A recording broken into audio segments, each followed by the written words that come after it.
Zadatak univerziteta je i da produkuje novo znanje. I to je ono što razlikuje univerzitet po raznim klasifikacijama kao nivo obrazovanja od svih nižih nivoa obrazovanja. Znači, univerzitet treba i da kreira novo znanje. I ono što je takođe važno, univerzitet po svojoj definiciji ne postoji ako nastava, dakle obrazovanje buduće generacije stručnjaka i naučno-istraživački rad, produkcija novog znanja nisu međusobno povezane. Možemo mi da imamo zgradu na kojoj piše univerzitet, ali on suštinski više neće biti univerzitet. Zašto je to važno?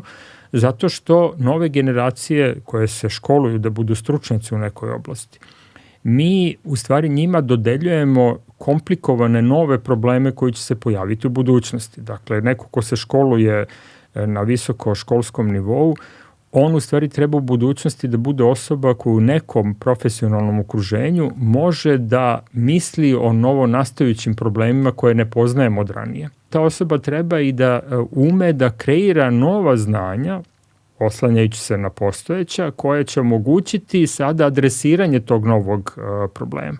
Sad, ako se visokoškolsko obrazovanje svodi samo na prenošenje postojećeg znanja, onda, dakle, ni student, ni nastavnik praktično neće biti ono što jeste visoko obrazovanje. Neće moći da učestvuje u kreiranju novog znanja.